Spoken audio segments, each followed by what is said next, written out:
WWF world wide life fund, इसे आप लोग world wide fund for nature के नाम से भी जानते हैं और हिंदी में इसे विश्व प्रकृति निधि के नाम से भी जानते हैं। और मैं आप लोगों से कह रहा हूं कि आप लोग इस तरह के संगठनों के बारे में एक सामान्य जानकारी अपने पास जरूर रखिएगा। इनसे आपके एग्जाम में क्वेश्चंस हर साल पूछे जाते हैं, चाहे आप लोग सिविल सर्विस यानी कि यूपीएससी की तैयारी कर रहे हो या फिर आप लोग किसी स्टेट पीसीएस, एमपी पीएससी हो गया, Bihar PCS, Chhattisgarh PCS, Rajasthan PCS, UP PCS हो गया, या फिर आप लोग वनडे एग्जाम की तैयारी कर रहे हो। एसएससी, बैंक, रेलवे, शिक्षक भर्तियां होती रहती हैं, पुलिस कांस्टेबल, एसआई, दरोगा के लिए होते रहते हैं। और इन सब एग्जाम की, जिस भी एग्जाम की आप तैयारी कर रहे हैं, कम से कम 4 से 5 साल पुराने क्वेश्चंस पेपर उठाकर देख लिया करिएगा। आप लोगों को मालूम भी चल जाएगा कि किस तरह के क्वेश्चंस और कहां से क्वेश्चंस पूछे जा रहे हैं।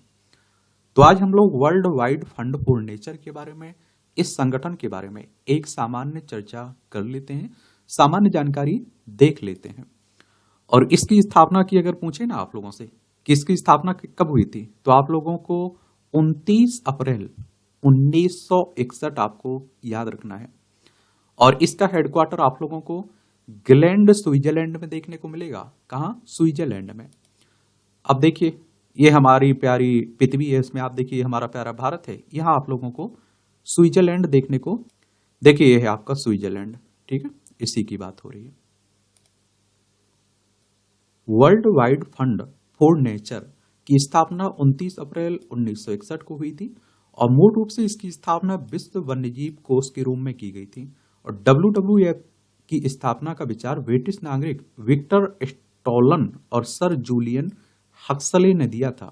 और इन संगठन के मुख्य संस्थापक देखें तो लिपे विस्टरफेल्ड के Prince Bernhard, Prince Philip, Duke of Edinburgh, Julian Huxley, Max Nicholson और पीटर स्कॉट और गाई माउंटफोर्ड और गॉडफ्रे ए रॉकफेलर इसके संस्थापकों में शामिल थे। इनके नाम भी याद रखिएगा।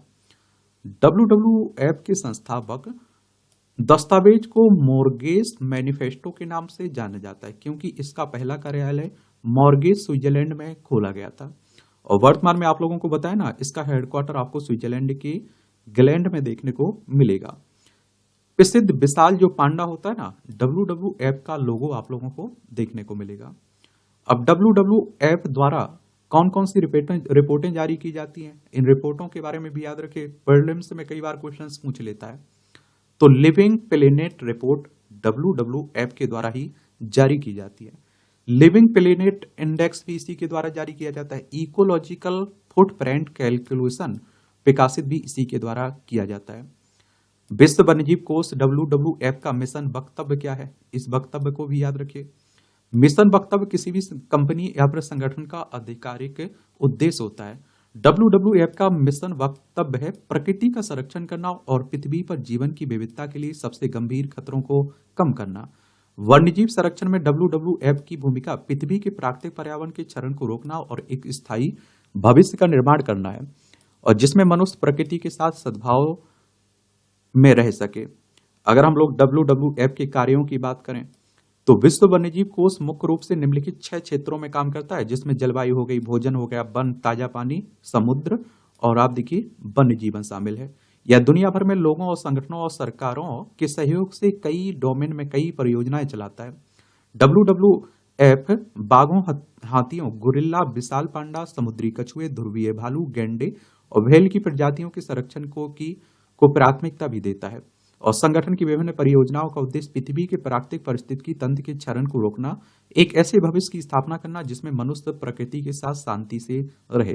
यह दुनिया भर के लोगों के साथ ऐसे नवोन्वेषी समाधानों का डिजाइन और क्रियान्वयन करने के लिए काम करता है जो समुदायों, वन्यजीवों और उनके रहने वाले वातावरण की सुरक्षा करते हैं। विश्व वन्यजीव कोष के कुछ प्रमुख अभियानों में अर्थ आवर हो गया, डेट फॉर नेचर एक्सचेंज शामिल है। WWF कशेरुक प्रजातियों में गिरावट की गणना के लिए हर 2 साल में लिविंग प्लेनेट रिपोर्ट भी जारी करता है। लिविंग प्लेनेट रिपोर्ट क्या है? World wide fund for nature हर 2 साल में द लिविंग प्लेनेट रिपोर्ट विकसित करता है। पहली लिविंग प्लेनेट रिपोर्ट 1998 में जारी की गई थी और रिपोर्ट के निष्कर्ष लिविंग प्लेनेट इंडेक्स और पारिस्थितिक पदचिह्न गणना पर आधारित होते हैं। रिपोर्ट हमारी पृथ्वी के स्वास्थ्य और प्रकृति और पारिस्थितिकी तंत्र पर मानव प्रेरित गतिविधियों के प्रभाव को मापती है।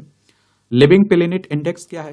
LPI लिविंग प्लेनेट इंडेक्स एक विश्वव्यापी जैविक विविधता सूचकांक है जो दुनिया भर की कशेरुक आबादी में परिवर्तन पर आधारित है और इसका प्रबंधन world wide fund for nature के सहयोग से जूलॉजिकल सोसाइटी ऑफ लंदन द्वारा किया जाता है। यह सूचकांक अध्ययनों, ऑनलाइन डेटाबेस और विभिन्न सरकारी रिपोर्टों से उत्पन्न आंकड़ों पर आधारित है।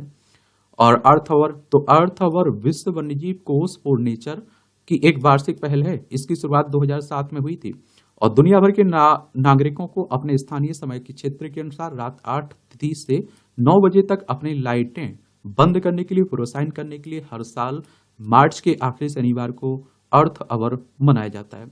WWF ये भारत के संदर्भ में देख लीजिए इसे। तो WWF इंडिया की स्थापना भारत की प्राकृतिक विरासत और पारिस्थितिकी की रक्षा और सुरक्षा के लिए 27 नवंबर 1969 को एक धर्मार्थ सार्वजनिक ट्रस्ट के रूप में की गई थी। और WWF भारत का सचिवालय नई दिल्ली में स्थित है। WWF इंडिया का मिशन वक्तव्य क्या है? विश्व की जैविक विविधता का संरक्षण और यह सुनिश्चित करना कि नवीनीकरण प्राकृतिक संसाधनों का उपयोग टिकाऊ हो, प्रदूषण और व्यर्थ उपभोग में कमी को बढ़ावा देना। अब WWF भारत की प्राथमिकता वाली प्रजातियां तो चीता हो गया, हाथी हो गया, गेंडा हो गया, लाल चीन की भालू हो गई, हेमतेंदुआ हो गया और नीलगिरी तहर हो गया। तो इस तरह से आप देखेंगे ये कहानी है आपके WWF की। और इस तरह के संगठनों के बारे में इतनी जानकारी याद रखिएगा, रिपोर्टों के बारे में याद रखिए, कब इसकी स्थापना हुई, इसका उद्देश्य क्या है और इसका इतिहास किस तरह से रहा है। कोई अगर इसने काम किया है वर्तमान में तो उस काम के बारे में याद रखा करिएगा। क्वेश्चंस पूछ लेता है कई बार। और संगठनों से तो मुझे लगता है कि देखेंगे आप लोग तो हर साल 2-4 क्वेश्चंस आपको देखने को ही मिल जाएंगे और इस तरह की रिपोर्टों से भी क्वेश्चंस पूछने को ही मिल जाते हैं देखने को। तो पढ़ा करिएगा, संगठनों के बारे में जरूर जाना करिएगा। मेरे लिए कोई सवाल हो, सुझाव हो तो आप लोग बता सकते हैं। किसी और संगठन के बारे में बात करनी हो तो उसका भी नाम आप लोग बताइए, उस पर भी हम लोग बात कर लेंगे।